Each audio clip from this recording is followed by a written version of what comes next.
fotoanany fifamoivozana amin'ny lalam-pirenena voalohany niaran-jery vaolana ireo mpisehatra sy ireo ben'ny tanàna dimy voakasika fanavozana ny repoblika tsy hisy vokany raha tsy miova ny fanao politika hoy ny antoko maheva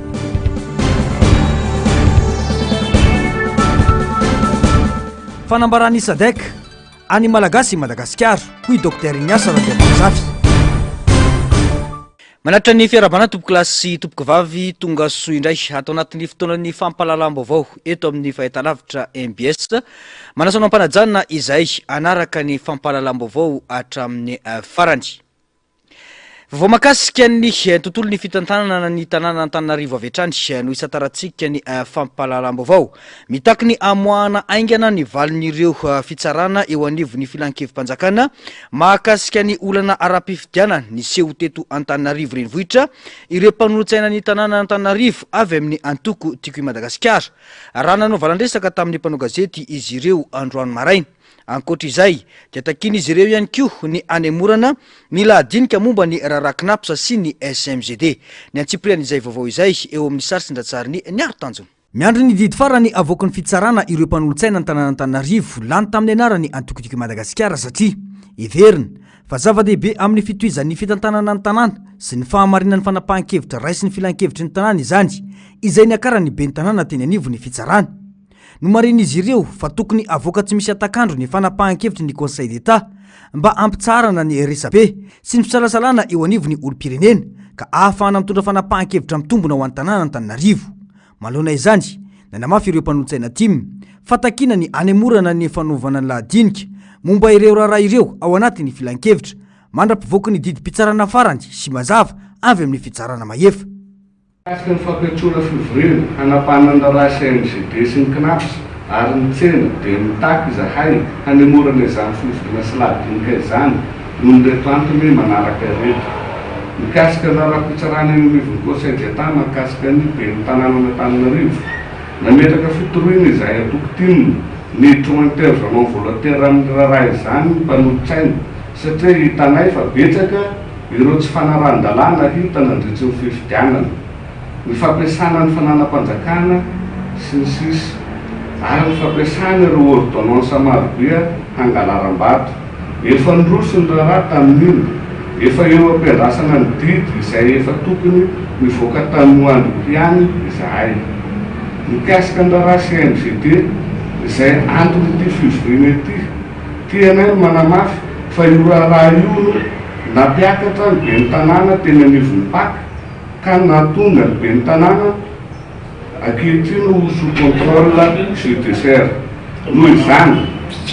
miantso ny fitsarana izay hamoaka haingana ny didy ary fijery akaiky ny raharaha mba hafahana mametraka haingana ny asin'ny Antananarivo renivohitra ka ho ben'ny tanàna maro toerana ara-drariny sy ara-dalàna no handray fanapahan-kevitra amin'ny hoaviny renivohitry Madagasikara. Vao makasika ny raharam-pirenena kosa indray miandry ny tondrozotra ivoahana amin'ny tetezamita ny SADC. Fantatra fa isy iraka manokana avy amin'ity vondrona ity ho tonga eto Madagasikara amin'ny volana Marsa taona 2024 io anao tombanezaka vitan'i Madagasikara amin'ny fiverenana amin'ny ara-dalàna. Ataorin'ny fivoriana tsara-potoanan'ireo filoham-panjakana eo anivon'ny SADC tamin'ny alalan'ny vidéoconférence izay natrehan'ny filoham-panjakana malagasy dia nisy ny fanambarana antsoratra nataon'izy ireo. Ankoatra ny resaka tondrozotra dia eo ihany koa ny isina dinika sy fifidianana andraisan'ny rehetra anjara ka ao anatin'izany ireo ranosestan'ny tenany. Manoloana izany tsy tokony anaiky ny fanampotenan'ny firenena tahaka izany intsony isika hoy ny mpanaraka raharam-pirenena tato-baovao eo amin'ny sary sindratsariny niaro tanjona atrany. Tsy maintsy hitanteraina ny fampiresahana andraisan'ny rehetra anjara na dialogue national inclusif ao anatin'izany ireo mpanao politika antsoponenany araka ny teny mita navoaka ny vondrona SADC taorian'ny fionan'ireo filoham-panjakana eo anivony ity vondrona ity. Isan'ny nanatrika izany ny colonel Mikael Randrianirina nisy olo-tena any Madagasikara. Mitaky ny fiverenan'i Madagasikara amin'ny ara-dalàna ny SADC ka miandry tondrozotra ivoahana amin'ny tetezamita hatramin'ny volana Marsa 2024. Ao anatin'ny fiverenana amin'ny ara-dalàna ny fanaovana fifidianana andraisan'ny rehetra anjara. Mazava fa tafiditra ao anatin'ireo rehetra voalaza ny filoha teo aloha Andry Rajoelina sy ireo mpiaradia aminy. Tsy azo hodiny tsy hita na ahilikilika koa ireo mpanao politika any Antsestany ka tokony andray anjara feno amin'ny fampidiniana nasionaly raha ny tolo-kevitry ny SADC izay nanamarika fa vitaina alohan'ny 17 ny volana febroary 2024 ny famolavolana ny tondrozotra mazava. Marina fampikambana ao anatin'ity vondrona ity Madagasikara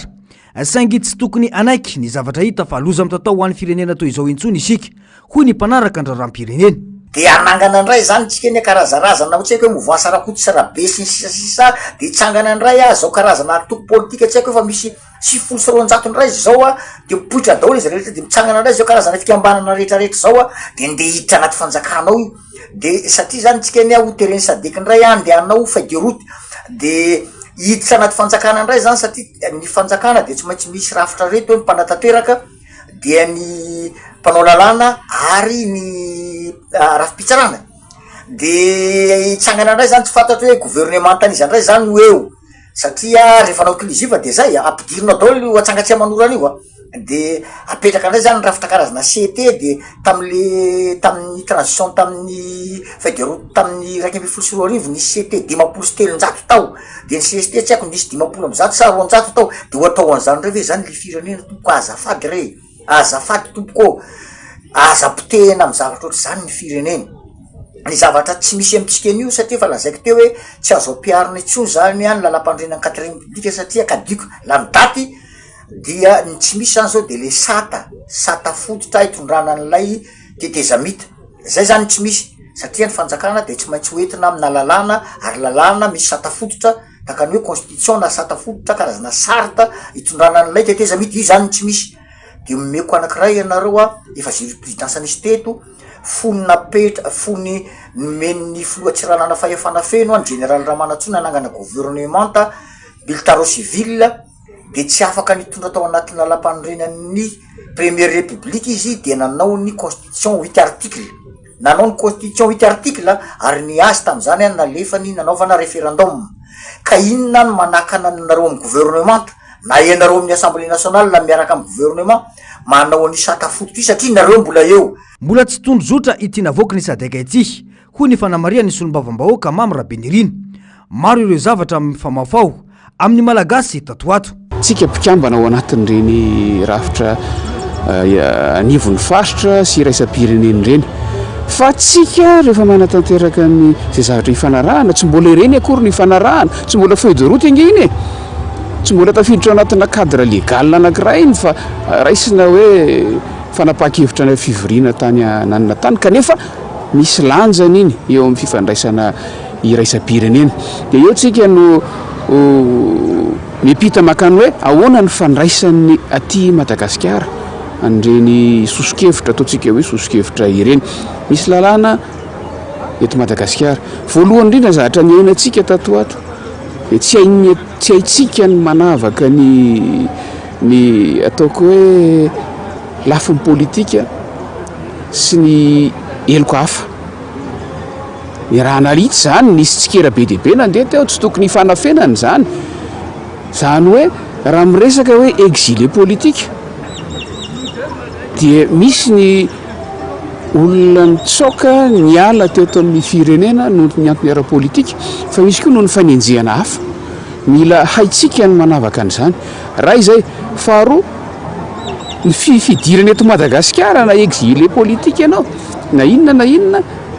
misy fepetra ihany koa toy ny firenena hafa rehetra tsy zay te hiditra de afaka miditra daholo de eo zany nanavahana azy hoe raha miresaka zoam-pirenena isika raha araka ny lalàna sy ny didi-pitsarana nisy farany tokoa de tokony tsy ho tafiditra ao anatin'ilay tafaverina malalaka zay tsy manana zoam-pirenena malagasy intsony rehefa tena hoe effectif zay fanapaha-kevitra zay fa eo no andrasantsika hoe inona zavatra mety isy eo atreto aloha de manana ny maha-izy azy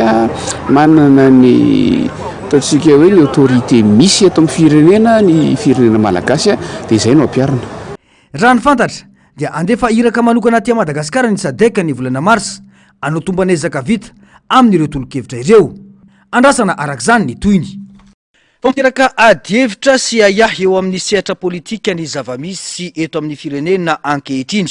Nitondra fanantenana ho an'ny fanavotana firenena ny fandraisana anjara n'ireo tanora, saingy ankehitriny miverina amin'ny fomba ratsy fanao ny ireo mpanao politika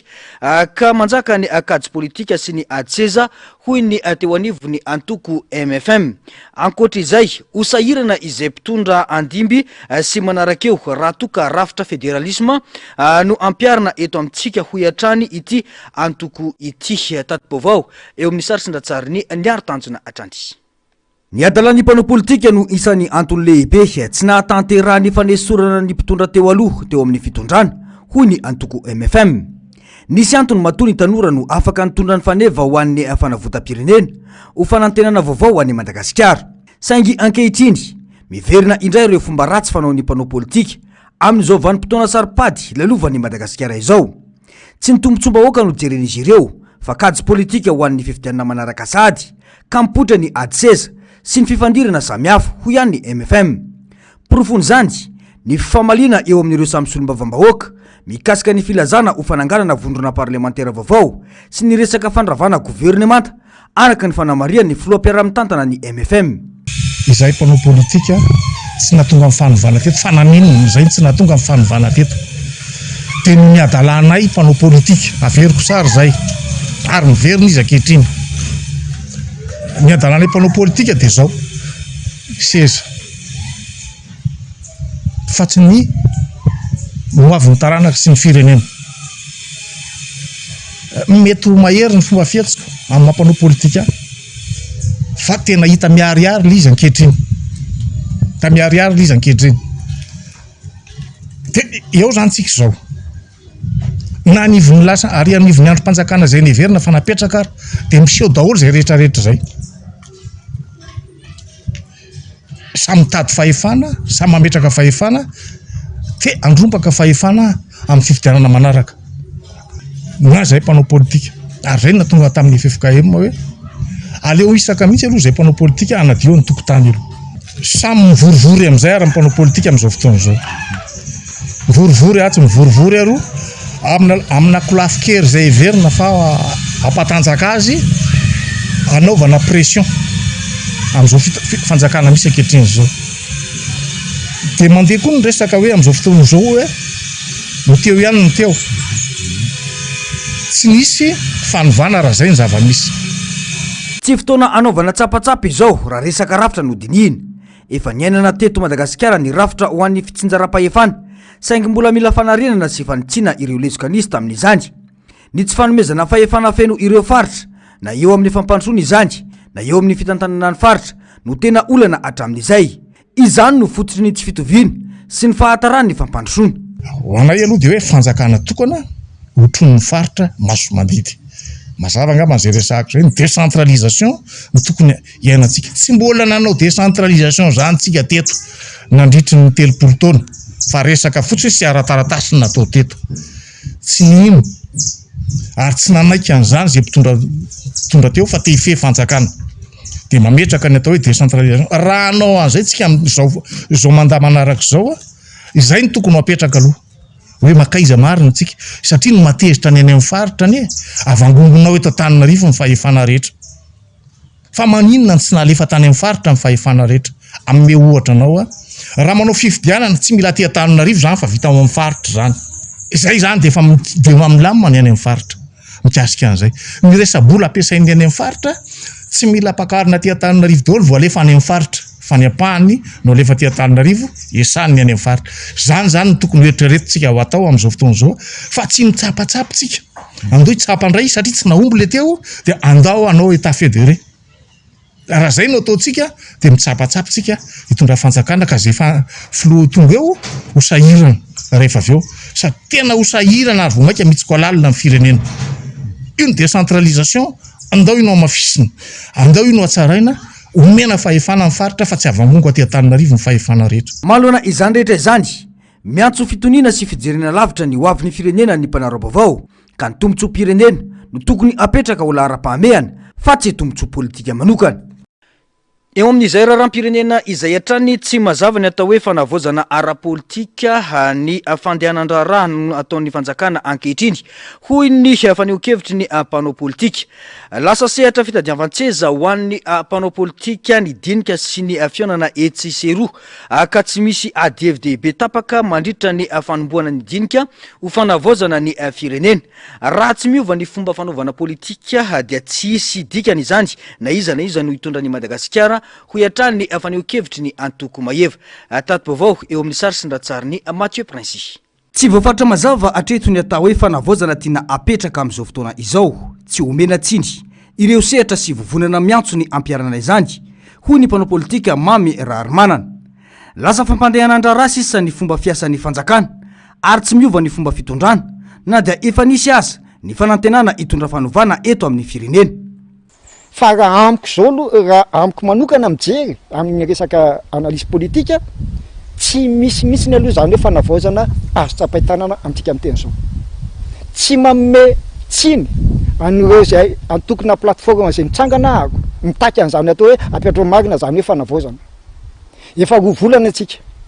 hitondra an'izany firenena zany eny fa na dia tsy nanana fahavononana amin'izany ary mba misy manam-pahaizana ihany eto no afaka metraka an'izany hoe zao no tena hoe fototra hitondrana zany fanavozana zany. Inona tsy hamoahana ny feuille de route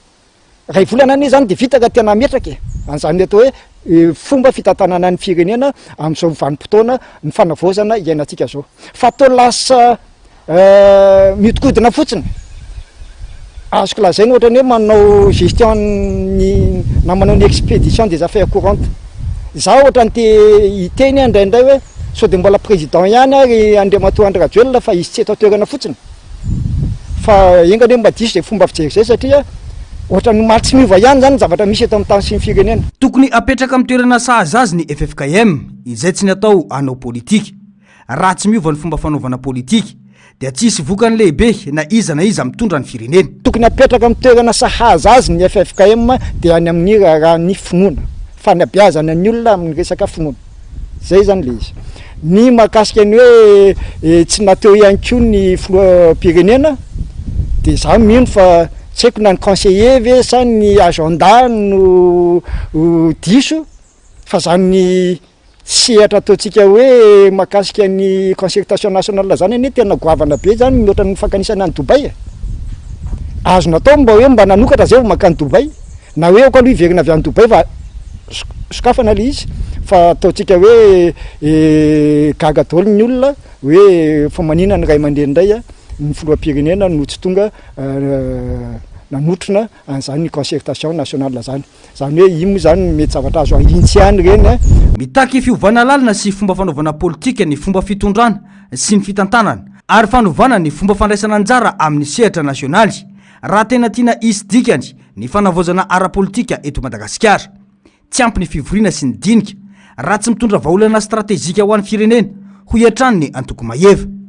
Fiainam-pirenena izay hatrany tsy ho vita anaty fotoana fohy ny fanovana eto amin'ny firenena hoy ny zaza rapitaiza. Mampiteraka ihany efa ny fandraisana anjara ny firongon'ny fitondrana teo aloha anjara ao anatiny fanavozana izao hoy ny fanazavana. Manoloana izany mitoy ny tolona hoy ny zaza rapitaiza label izay ivondronan'ireo mpanakanto malagasy mandray anjara amin'ny fiainam-pirenena. Miantso ny malagasy tsy ho varimbarina manoloana ny toe-dram-pirenena ny kolotsaina mainty sy ny zaza rapitaiza ao anatiny Super 2020 sy 2020 izay nivoaka ny alarobia lasa teo. Tato-baovao eo amin'ny sasina tsary ny Mathieu Prince. Ekena fa tsy vita anaty roa volana ny fanovana sy fanavozana eto amin'ny firenena kanefa mampanay ny mahita ireo ekipa ny mpitondra teo aloha misalovana ny fitantanana ny firenena. Miantso ny malagasy ireo mpanakanto mivondrona ao anatiny kolotsaina mainty sy ny zaza rapitaiza mba tsy varimbarina manoloana ny toe-dram-pirenena. Mitoy ny tolony hoy ny kolotsaina mainty satria tokony tsy ionona amin'ny zava-misy amin'izao fotoana ny malagasy. Analana ny tsirariny sy ny mpitondra tsy mijery ny fiadanana sy ny fahafinaretam-bahoaka. Raha ny zava-misy amin'izao moa sarotra ny tonga dia hiteny hoe ao anatin'ny roa volana hoe mety sa tsy mety ny zava-misy. satria araka le nteneniko teo hoe zava-baovao koa le izy a be da be ny zavatra mbola mila arenina mila amboarina ao anatin'izay zavatra zay a ny zavatra tsikaritra fotsiny aloha dia manao ezaka be da be mihitsy ny mpitondra am'izao a manova zany sy miezaka mametraka mampiverina indray a ny fatokizany vahoaka amin'ny zany hoe mpitondra zany satria zay zavatra zay tadidio fa very zay nandritra ny fitondrana Rajoelina very tanteraka ny lanjan'izany atao hoe tenin'ny mpitondra zany a very ny lanjan'izany atao hoe asin'izany atao hoe fanjakana sy fitondram-panjakana zany a tsisy manaja ny resaka lalàna tsisy matoky ny resaka iny dia fitsarana tsony ny olona dia zavatra zay lasa miteraka ohatrany hoe ayaya niteraka atezerana dia zay nampavoaloaka nandroany vahoaka ny mpitondra teo alomo am'izao ankehitriny araka zay teneko zay hoe tsapa efa misy nezaka makany amin'le fanavozana fa tsapa ihany koa hoe mbola misy koa ny zavatra kitoto be da be mbola mitoetra sy mbola foizina mbola misy ny kolokolo mbola misy ny zavatra maro isan-karazany le anisan'ny edina teny akanja tamin'izany dia ny zavatra ireny no mila jeren'ny mpitondra fanjakana aingana zany ny iverenan'izay fatokisana entre ny vahoaka sy ny mpitondra zay satria zay zavatra zay ny tena very dia zay mitako hoe zay ny tena ezaka mila atao aloha zany mampiverina an'izay confiance ny vahoaka zay amin'ny fitondram-panjakana eto amin'ny firenena. Tsy vao izao fa efa ela ny kolotsaina maintsy ny zaza rapitaiza no nanao antso amin'ny alalan'ny rap manoloana ny zavamisy eto amin'ny firenena. Tanjona ny anaitra ny sain'ireo malagasy tsy amelan'ny anjakan'ny olombitsy eto amin'ny firenena. Rehefa natomboka ny tolona dia tokony hotohizany ary tokony tsy ankinina amin'ireo olombitsy ireo fanavozana tiana apetraka fa manana anjara brikiny ny vahoaka indrindra fa ny tanora. Hoe tsisy fanovana vita vetivety zany satria be da be zavatra ho areny dia ny anankiray faharoa indray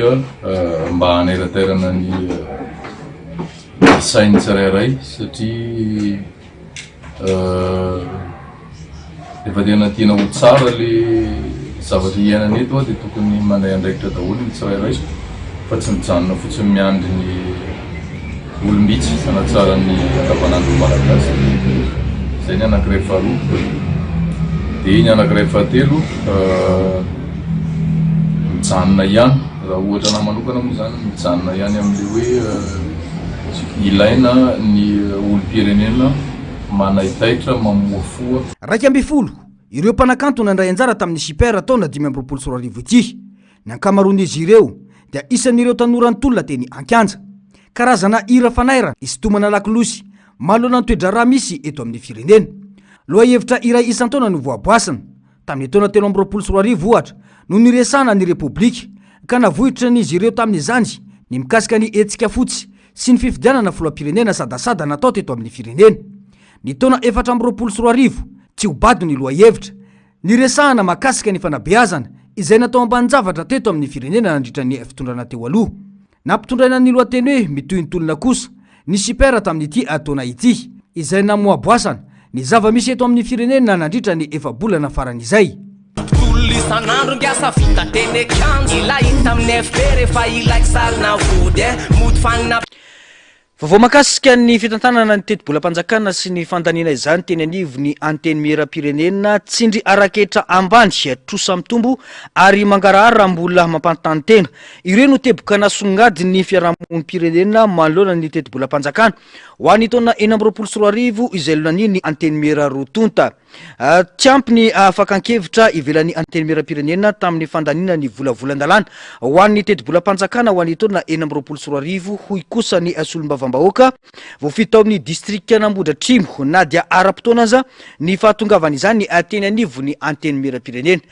Vao makasika zany eo amin'ny sarisindratsariny ny ari-tanjona. Ambany ny tsindry araketra vao fetra ho 7 ny arikarena izany ka lavitra ireo fenitra isam-paritra. Mitombo hatrany amin'ny 5 kosa ny findramam-bola fanapahan-kevitra iverin'ireo vondron'ireo fiarahamonim-pirenena na ny collectif des citoyens et des organisations citoyennes fa ampididoza amin'izao vanim-potoana ny tetezamita izao indrindra fa noraisina tsy nisy ady hevitra sy fanakalozan-kevitra malalaka. Manampitrotraka izany ny tsy fampiny mangarahara manodidina ny fanampiana arabola ho an'ny jirama izay tombanana ho manodidina ny 700 miliara ariary amin'ny taona 2024 ka mampametra-panontaniana ny CCOC ny fomba fitantanana sy ny fahombiazan'ny fandaniana. Raha ho an'ny solombavam-bahoaka Mamirabe Nirina dia nambarany fa tsy ampy tokoa ny fakan-kevitra ivelany anteny miram-pirenena tamin'ny fandaniana io tetim-bolam-panjakana io ny dia tonga ara-potoana teny anivo ny lapan'ny Tsimbazaza izany. Na iny tety andro voalazany lalàna iny aza natao farafahakeliny iny mba ahafahana manana fotoana malalaka tsara manao ny adi-hevitra ary ny adi-hevitra tsy atao anivon'ny anteny miram-pirenena ihany zay no mahatonga andreo société civile ireo mitondra ny heviny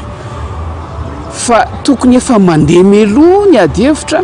ivelan'ny anteny miram-pirenena ivelan'ny asam-bomiera zay ny asam-bomiera vao tokony omena fotoana malalaka ary tena malalaka sahaza ny asa zay miandry. Fatatsika tsara hoe raha ny atota taratasy eo ampelantanana rehefa mandray loi de finance zany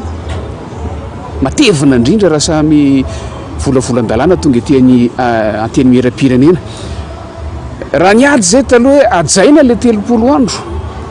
teo amin'ny fametrahana an'ilay volavolan-dalàna tety anivon'ny anteny miram-pirenena 30 andro tsy hoe mipetrapotsiny ao le izy fa mba mipetrapotsiny ao le volavolan-dalàna fa ahafahana miady hevitra miaona amin'ny secteur d'activité isan-karazany miaona amin'ny syndicat isan-karazany miaona amin'ny société civile isan-karazany ahafahana manangona ny hevitra ireny zay vao mandeha amin'ny asam-bomiera ary ny asam-bomiera tena tsy vitan-3 andro 3 andro raha tena te handinika an'io loi de finance io tsika kanefa marina hoe efa azo lazaina voaja ihany le 30 andro tamin'ity indray mitoraka ity fa mipetraka fotsiny taty ilay loi de finance tsy ampy ilay fikaonan-doha tany ivelan'ny anteny miram-pirenena tamin'ireo tena pisehatra amin'ny lafiny ara-toe-karena sy ny lafiny rehetraretra amin'ny firenena fa rehefa tonga le fotoana nanaovana an'le adi-hevitra teo amin'ny asam-bomiera dia mbola fo ihany le andro le fotoana zany mbola 3 andro teo nanaovana ny asam-bomiera dia zay no mahatonga any amin'ny teny hoe zahay tsy gaga raha mbola misy ny tsy afa-po. Ny azo antoka hoy ity solombavam-bahoaka ity dia ho lesona anarenana ny hoavy ny zava-misy tsy mora raha teo ny manova ny fomba ratsy tamin'ny fomba fiasa teo aloha saingy efa hita kosa ny ezaka ataon'ny fahefanam-panao lalàna anitsy izany amin'izao fotoana izao. Fa hoavy zao ny LFR afaka volana vitsivitsy ange dia antsika afaka manarina zay azo arenina rehetrarehetra. Misy ny azo ampidirina mina LFR afahana manarina an'izany misy ny efa dilan'ny 10 volana satria efa bolana eo na 10 volana na lasa vao mandeha ny LFR dia ho sarotsarotra izy fa afahantsika manatsara ary miantso ny eo anivon'ny fahefanam-panatanteraka foana zahay mba ijery sy andray an-tanana ireny tsikera rehetrarehetra ireny satria ny ason'ny firenena ny jerena ary hatrany amin'ny ariary farany dia tokony hazava amin'ny tsirairay ary ahitana tombony mahason'ny firenena io teti-bolam-panjakana io. No mafisy ny CCOC fa mbola olana lehibe iray ihany koa ny fitsinjaram-pahefana tsy afaka loso ny commune ary mena ny fampiasam-bola any amin'ny faritra. Ankoatr'izany mena ny teti-bola n'ireo androm-panjakana amin'ny sanan'ny fanaraha-maso sy ny ady amin'ny kolikoly ka mety ampalemy ireo rafitra fiarovana ny fitantanam-bolam-panjakana izany hoy ny fanazavana. Miantso ny fampidiniana nasionaly ny CCOC miaraka amin'ny fanamafisana ireo rafitra mpanara-maso ny fampitombona ny mangarahara ara-teti-bola ary ny fametrahana rafitra maharitra ho an'ny fandraisana andraikitra sy mazava.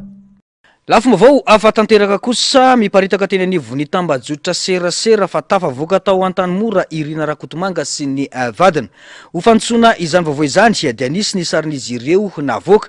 tamin'ny tambajotra. Manoloana izany dia miantso ny eo amin'ny fanajana ny zoma olona ho an'ireo olona rovany ny mpisolo vava azy ireo. Tato-baovao mahakasika izany eo amin'ny sary sy natsarany Mathieu Princy. Ny volana Novambra lasa teo no voasambotra teny Antetezambaro ny taleny serasera teo aloha teo anivon'ny fiadidinan'ny Repoblika sady mpanolo-tsaina teo anivon'ny masoivon'ny Madagasikara tany Frantsa sy Chine.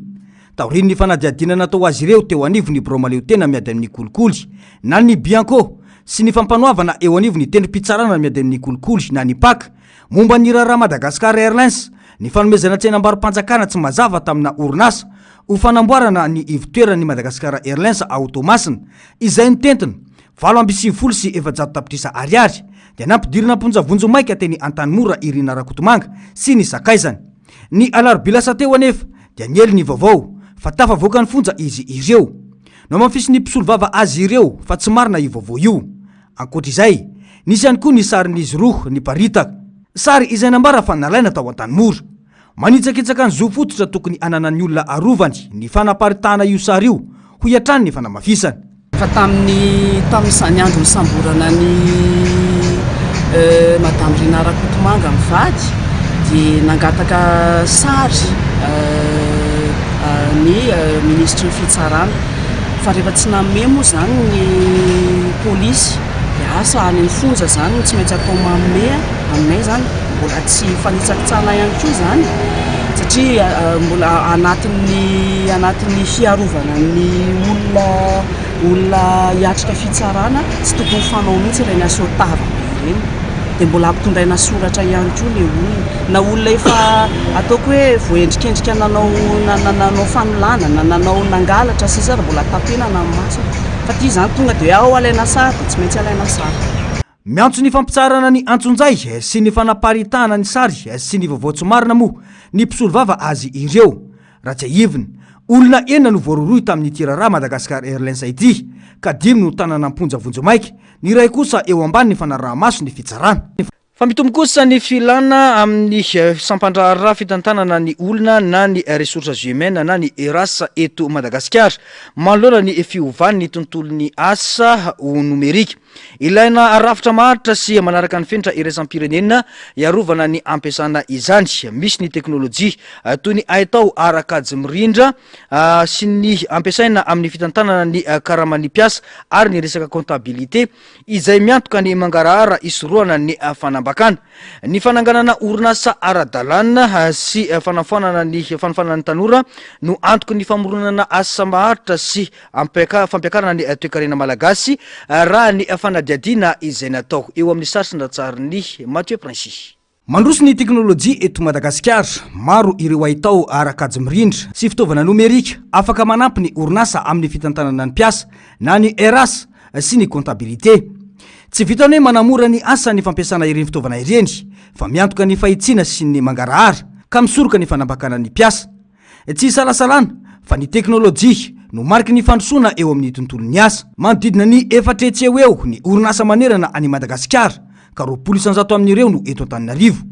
Midika izany fa malalaka ny setra sy ny faritra azo ananganana orinasa. Afaka manangana orinasa ny malagasy tsirairay satria mbola ambany ny arkarena faobe na ny PIB raha oharina amin'ireo nosy rahavavy. 800 amin'ireo mpandraharaha manangana orinasa goavana dia teratany vahiny matetika mahavita mampiasa olona maro ireo mpandraharaha vahiny ireo. Saka fandoava karamany na fandoavana ny tambi-karama dia misy niakatra eo amin'ny 800 araka ny tenenina teo dia ny vinanay amin'ny taona 2024 dia anamafy an'ireo anamafy ny ataontsika hoe ny outil moa zany fitenin'ny vazaha azy le resaka digitalisation zany tiana hoentina lavitra be mihitsy izy io satria hitanay hoe manatsara zavatra deja aloha vitsy ny mety hoe fahadisoana rehefa mikirakira zavatra ao anatin'ny digitalisation. Faharoa ny afainganany raha ohatra zao misy zavatra miseho ato ohatra manao pointage ny client-nay any nosy be dia fa manao pointage ray seconde aorinany fanaovan'ny pointage iny fa hita ato anatin'ny machine io fa niditra ny asa rakoto na io fa nisy zavatra ohatran'izao zay angana fainganam-pandeha zay zany ina moa ny ilaina amin'izay ny resaka jiro dia ny fananana internet zay ihany dia zay ny tena zava-dehibe. Tsy azo iodivirana ny fanavaozana ny fomba fiasa satria miasatra ny fitantanana ny asa indrindra eo amin'ny lafiny karama toy ny FISDP, ny fiahina ara-sosialy toy ny KNAPS sy ny OSTI ary ny fanarahana ny lalana fe ny asa. Maro amin'ireo orinasa no miankina amin'ny fomba fanao nentim-paharazana izay matetika miteraka olana ho an'ny piasa sy ny mpampiasa toy ny fahatarany karama, ny tsy fampiny ny mangarahara na koa ny fanararotana. Raha eo amin'ny fananganana orinasa ny jerena dia nanomboka atreto ny orinasa natsanganay zany eo amin'ny 500 zay le izy eo amin'ny dimapolo sy eninjato io a za tsy anome statistika tena précis satria tsy ananako zao tsika miresaka zao fa afaka omeko raha ohatra ka tadiavina fa nytiako tenena fotsiny a 7 orinasa roa mbola velona avokoa zay aloha ny ray ny ataontsika hoe fetopolo isanjato ny roa efa nihoatra ny 5 taona dikan'izay zany azo lazaina hoe ny risque mety hahafaty azy a kely fa mila mitandrina ihany nyteny koa mila mitandrina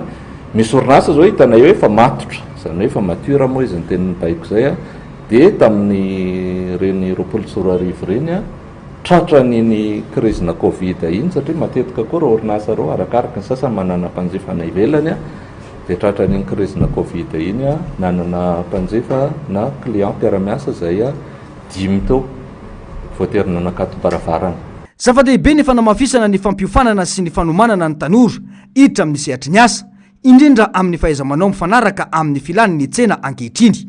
Mila amporosina ny fananganana orinasa mba ampiakarana ny arikarena fahobe sy ny mamorinasa. Isan'ireo antoko ny fandrosoana ny sehatry ny asa eto Madagasikara, ny fanavozana ny fitantanana ny ERAS, ny fampidirana ny numerika ary ny fanamafisana ny fahaiza-manao ny tanora. Vao makasika ny tontolon'ny fifamoivoizana sy ny fitohanana eto andrenivohitra kosa sy ny manodidina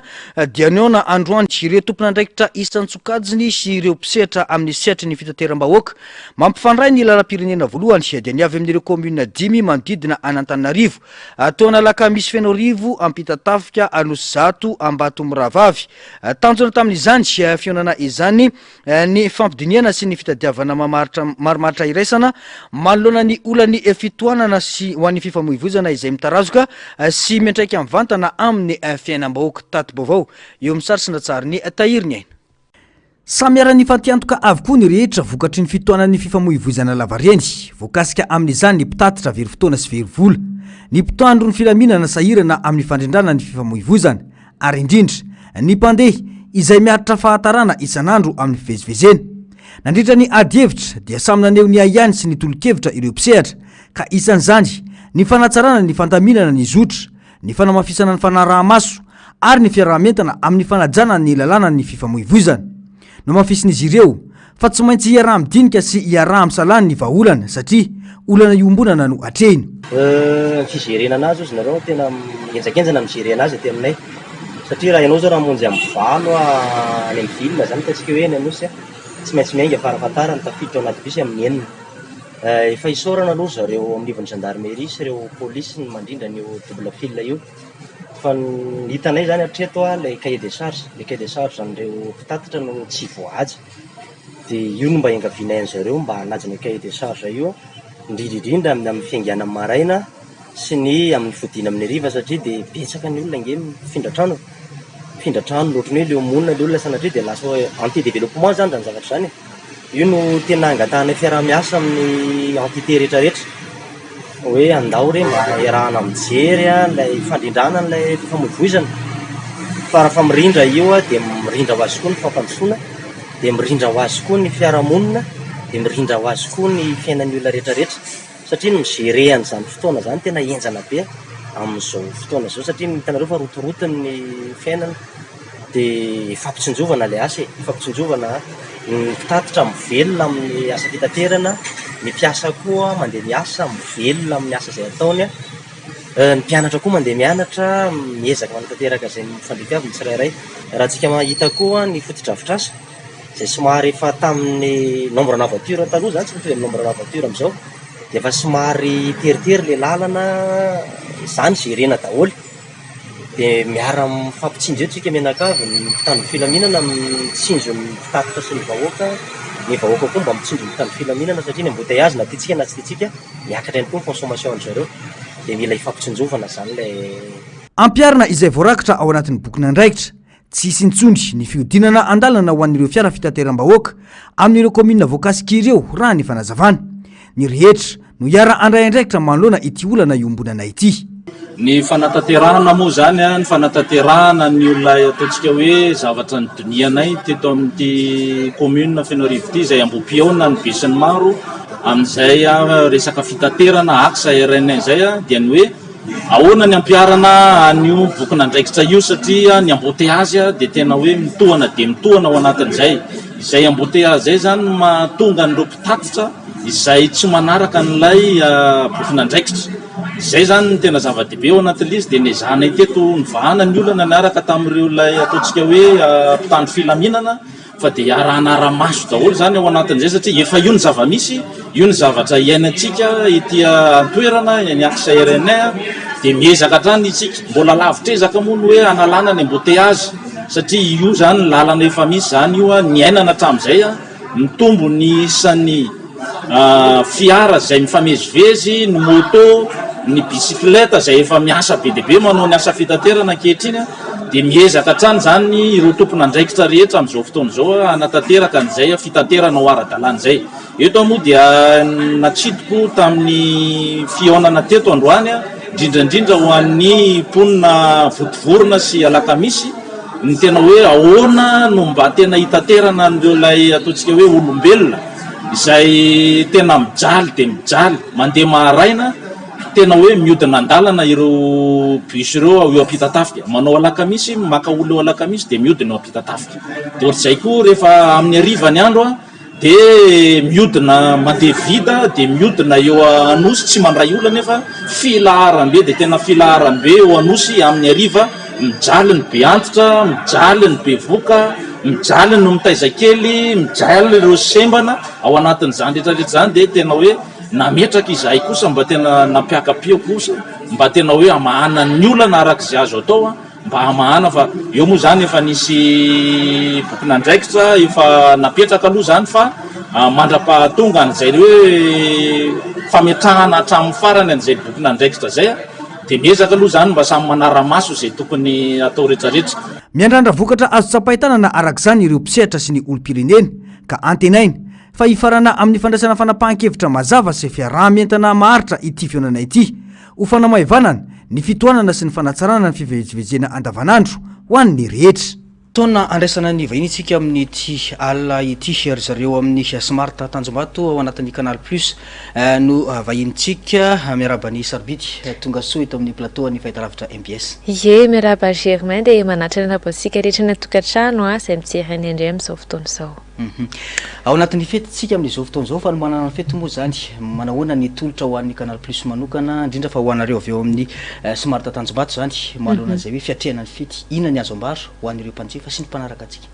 ye ngamba ny tonga dia zaraiko anankiroa any zavatra teneniko androany voalohany aloha ho an'ireo izay mbola tsy mpanjifa ny canal plus zany hoe ho an'ireo izay mbola tsy tafiditra ao anatin'ny fianakaviam-be ny canal plus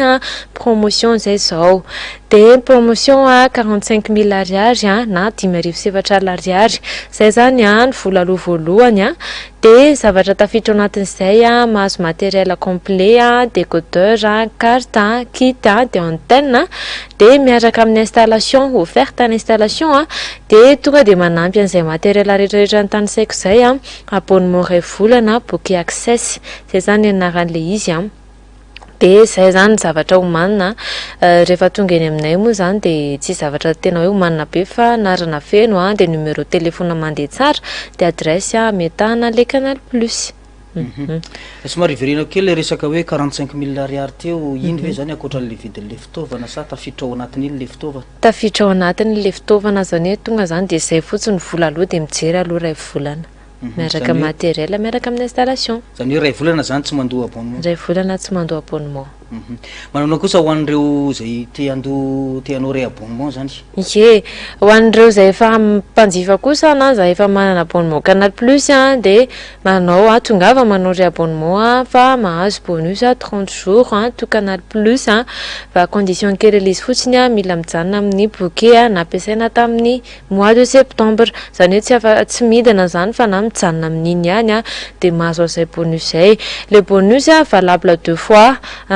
tiako tenenina tonga dia tapitra amin'ny 18 janvier faran'le bonus to canal plus 30 jours dia indromanao zany ohatra manao nareo mois de décembre dia mahazo 30 jours to canal plus dia manao ndray avant 18 janvier dia mbola mahazo le 30 jours to canal plus ihany sarobidy isa manitikitika anao hoe mety efa nisy olona nampiasa Canal Plus tany aloha de nijanona manahoana manoloana zay miverina manao réabonnement fotsiny ve de mety sa mividy fitaovana andray aman-dreny ho andreo zay efa nampiasa tany aloha mety misy olona efa mijanona roa taona telo taona de tongava manao réabonnement tsy mividy fitaovana tsony fa aleo entina manantona eny aminay le carte kely iny de manao réabonnement ny karazana boky an'ny Canal Plus am'izao access 36 000 ariary évasion 60 000 ariary access plus 80 000 ariary de tout Canal Plus 130 000 ariary de tongava manantona za moa zany eto solitenany Canal Plus Marta Tanjombato de Canal Plus Olympia Tanjombato le toerana misy Marta Tanjombato amin'ny ancien de Jumbo Score de ny misy ny Olympia ndray ao amin'ny Olympia zany ampitantetezany Tanjombato centre commercial vao sokatra voangana kely zay le izy de amin'ny rez-de-chaussée zany vao miditra amin'ny varavarana mihitsiny de eo misy any stand Canal Plus zay de afaka manao réabonnement ihany koa farany sarobidy makasika an'ilay resaka tolotra zay omenareo reo manahoana ny manodidina an'le hoe ina mampiavaka an'le hoe 60 000 ariary 45 000 ariary ye le 45 000 ariary moa zany no an'le vao mampiditra de iny tonga de misy an'le bouquet 36 000 ariary ao anatiny fa afaka zay aloha zany promotion tena lancenay fa afaka misafidy ohatriny andray le izy raha ohatra miaraka amin'ny bouquet an'le 60 000 ariary de indray izy 65 000 ariary fa tena tsara raha tapa-kevitra ihany de afaka manantona anay aloha eny amin'ny Marta Tanjombato de entsika miresaka tsara hoe ina zavatra tena tianareo jerena de zany mety aminareo raha ohatra tsy afaka manantona moa zany satria zay afaka manao livraison de afaka miantso le numéro téléphone efa misoratra eo ambany io averiko tonona le izy 034 34 277 06 na miresaka mivantana amin'ny page ny Facebook Canal Plus Marta Tanjombato de misy commercial mamaly ao de afaka miresaka afaka miantso raha misy fanontaniana mankasitraka ny sarobidy inona ny teny hoentina andreo mpanjifa eny ary maraparana ny ina moa zany manakaiky ny tiako tenena fa tsy hoe maraparana alohatsika zao manakaiky ny fety tongava manjifa fa ty tena hoe à la limite stock zay ngamba ny afaka ilazako anazy vao tapitra stock de tsisy tsony promotion 45 000 ariary izy zao zay fotsiny vola aloha efa misy abonnement ray volana miaraka matériel rehetrarehetra hoandro zay efa manana kosa tongava manao ry abonnement fa mahazo bonus 30 jours to canal be zao de tongava ary installation moa maimapona ny installation mankasitraka topoka sarotsika sarobidy tondran'izay fanazavana kely makasika nyray eny amin'ny Smart Tanjombato itsina tsara hoe Smart Tanjombato no misy azy afaka manatona iny zany ho aizay te anjifa an'izay tolotra Canal Plus promotion zareo amin'izao fotoana zao misy tolotra be deaibe afahatsika mijery ny mety amintsika sy ho an'ny fianakaviantsika indrindra moa fa ao anatin'ny vanim-potoana fialatsasatra rehefa kelikely ny ankizy de azo atao tsara ny mijery an'izay Canal Plus izy eo amin'ny maresaka iraisam-pirenena kosa ny korontana ny teo anivon'ny parlemanta albanais ny fandona tamin'ny polisy manko ireo solom-bavam-bahoaka avy amin'ny ery fanoerana herinandro maromaro manko izao no nisy ny fifandirana ara-politika sy ny fiampangana kolikoly amin'ireo mpitondra ambony eo anivon'ny gouvernemanta ny Antsipria ambao nandrehitra jiro fanairana nanondraka ranony filohan'ny parlemanta ary naka nisy seza natokana ho an'ny ministra ireo solombavam-bahoaka mpanohitra nandritra ny fivoriana ny teny mehera niditra antsehatra avy hatrany ireo mpitandro filaminana manoloana izany tsy azo ekeny izany anteny mehera amiray petsapetsa amin'ireo mpangalatra hoy ny lehiben'ny mpanohitra ao amin'ny parlemanta albanais Sali Perichad nanamafy ny tena fa ny lalana ihany ny tokony anjaka ny kendry manokana ny Belinda Baluku prime ministre lefitra izany fiampangana izany raha ny fantatra moa dia anaty fanadihadiana ara-pitsarana momba ny resaka kolikoly ity tompona ndraiky mpanjakana ambony ity mitaky ny ampafantarana amin'ny fomba ofisialy ny taratasy fiampangana ny prime ministre lefitra ny mpanohitra ao an-toerana efa ministry ny asa vaventy sy ny angovy Belinda Baluku ary olona akaiky ny prime ministre Edi Rama voaroiro nanome tombony ho an'ireo orinasa nahazo tetikasa lehibe toy ny fanamboarana tonelina sy ny lalam-pirenena amin'ireo tanàna manodidina ny Tirana reny vohitra Albanie nandany fiampangana azy Baluku ary nilaza fa hiary asa tanteraka amin'ny fitsarana nangataka ny anafoanana ny tsy fahafahana manenjika ny Baluku ny biraon'ny mpampanolalana andrasana kosa ny hevitry ny parlemanta amin'ity anio ity zao kosa indray ary dia ho aratsika ny tranga afakely avy any mars 20 ao atsimatsinanan'ny Turquie Sultan Kosen teraka ny 10 Desambra 2027 ny lehilahy ara-dalàna ny alavan'ny fianakaviana saingy Sultan kosa dia mirefy roa faingo 120 metatra tsy nahavita fianarana firy ny tena noho ny haben'ny vatany ka niasa ho tantsaha. Nisy fivitosana tamin'ny taova-kely ao ambanin'ny atoany ka niteraka fitombona tafahoatra. Voatery mampiasa tehiny izy rehefa mandeha na dia lehibe aza. Mankafy fiaina ny Sultan, tia milalao sary mihetsika ary manampy ny fianakaviany amin'ny asa ao an-trano. Mahazo tombony izy amin'ny halavany amin'ny asa sasany. Saingy olana ny fitadiavana akanjo sy kiraro atonina azy. Eo koa ny fidirana anaty fiara. Nitsabo tena tany États-Unis Sultan ny taona 14 ka sitrana ny tena ny taona 12 ka tsy nitombo tafahoatra intsony. Nanambady ny Merv Thibault avy any Syrie Sultan ny taona 13 saingy nisaraka tamin'ny taona 12. Voron-dranomasina lehibe ny fregate, mety hatratra 2 metatra ny elany. Vorona fantatra amin'ny fahaizany matory any ampanidinana ny fregate. Araka ny fanadihadiana ara-tsiansa dia ny atsasaky ny atoany ihany no miditra amin'ny torimaso. Raha mbola miasa kosa ny atsasany mitazona ny fifandanjana. Io fahaizany miavaka io no ahafahan'ny fregate manidina andro maro tsy mijanona. Mamakivaky ranomasina na 10 kilometatra nefa tsy very na hiaran'ny loza. Ny fregate lahy koa dia fantatra amin'ny kitapo mena lehibe eo amin'ny tendany izay asongadiny mandritra ny vanim-potoana fiterahany mba hisarihan'ny vavy. Tapitra ny fampalalam-baovao-tsika tompo klasy sy tompoky vavy mankasitraka anao nanaraka izany ny hatramin'ny farany. Isorana ny teknisiana nafanana natontosa izao fampalalam-baovao izao. Ny tenako mametraka ny soavatsara tompo klasy sy tompoky vavy.